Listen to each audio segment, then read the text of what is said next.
किसी मठाधीश की प्रवृत्ति माफिया की है तो हम समझते उसको गुरेज नहीं करना चाहिए। सारे सनातन और हिंदू धर्म के ठेकेदार ही तिरुपति बालाजी मंदिर में प्रसाद में जानवरों की चर्बी मिला रहे हैं, कोई और नहीं मिला रहा है।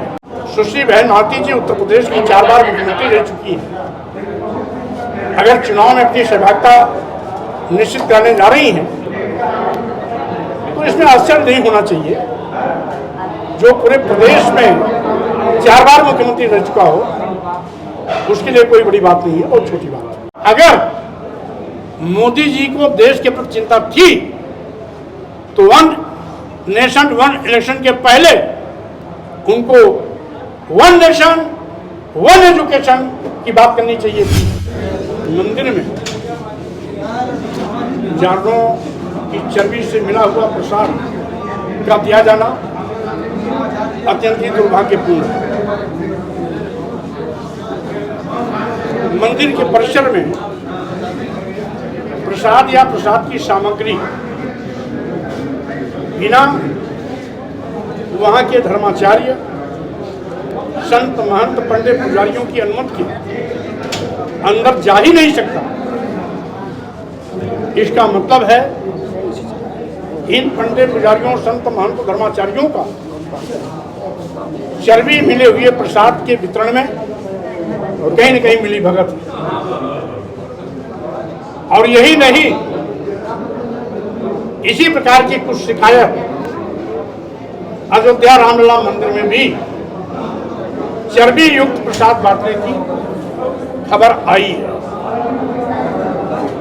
आज ये सबसे बड़ा अनर्थ कोई और नहीं कर रहा है बल्कि हिंदू धर्म के ही ठेकेदार, हिंदू धर्म के ही धर्माचार्य, मंदिर के ही पंडित, पुजारी, संत, महंत इस गोलमाल में लगे हुए हैं। चर्बी युक्त वितरण का प्रसाद का वितरण इनकी साजिश का खुलासा इस बात को तय करता है कि हिंदू धर्म के दुश्मन कोई और नहीं बल्कि हिंदू धर्म के ठेकेदार, पंडित, पुजारी, संत, महंत ही है, जैसा कि तिरुपति बालाजी मंदिर से सीधे स्पष्ट हुआ।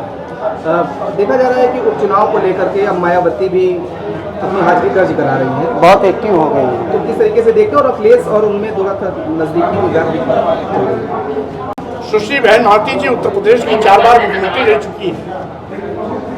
अगर चुनाव में अपनी सहभागिता निश्चित करने जा रही हैं तो इसमें आश्चर्य नहीं होना चाहिए। जो पूरे प्रदेश में 4 बार मुख्यमंत्री रह चुका हो उसके लिए कोई बड़ी बात नहीं है, बहुत छोटी बात है। 1 नेशन 1 इलेक्शन की बात चल रही है, क्या लगता है आपको? ये मोदी सरकार का सबसे बड़ा ढोंग, नौटंकी है। हमारा देश लोकतांत्रिक व्यवस्था से चलता है। 1952 में जो पहला चुनाव हुआ था तो सांसद और विधायक का चुनाव एक साथ हुआ, लेकिन समय समय पर कभी कभी विधानसभा समय से पूर्व भंग होती रही है और कभी कभी लोकसभा निर्धारित समय से पूर्व भंग होती रही है। नतीजा हुआ कि आज वो व्यतिक्रम आया है। आगे भी व्यवहारिक रूप से ये होता रहेगा क्योंकि असेंबली कम भंग कर दी जाए ये मुख्यमंत्री तय करता है बहुमत के आधार पर। जब चाहता है विधानसभा भंग कर देता है और लोकसभा का भंग होगी ये प्रधानमंत्री तय करता है बहुमत के आधार पर। लोकसभा कभी कभी निर्धारित समय के पूर्व भंग होती है। जब मुख्यमंत्री विधानसभा भंग करता है तो वहां पर प्रधानमंत्री से पूछना नहीं जाता और जब प्रधानमंत्री लोकसभा भंग करते हैं तो प्रदेश के मुख्यमंत्रियों से नहीं पूछते हैं। इसलिए ये व्यवस्था पहले थी, व्यवहारिक रूप से नहीं चल पाई। आज अगर 1 नेशन 1 इलेक्शन की बात मोदी जी कर रहे हैं तो आगे भी ये व्यवस्था नहीं चल पाएगी। व्यवहारिक रूप से ये प्रयोग इनका असफल होगा। और अगर मोदी जी को देश के प्रति चिंता थी तो वन नेशन वन इलेक्शन के पहले उनको वन नेशन वन एजुकेशन की बात करनी चाहिए थी, जिससे कि आज देश में सभी बच्चों को समान रूप से शिक्षा मिल सकती। देखा जा रहा है कि अखिलेश यादव मठ और मठाधीश को माफिया को एक बताया है। इस बयान को लेकर साधु संत कह रहे मठाधीश और माफिया में कोई अंतर नहीं है। कैसे आप देखते हैं इसको?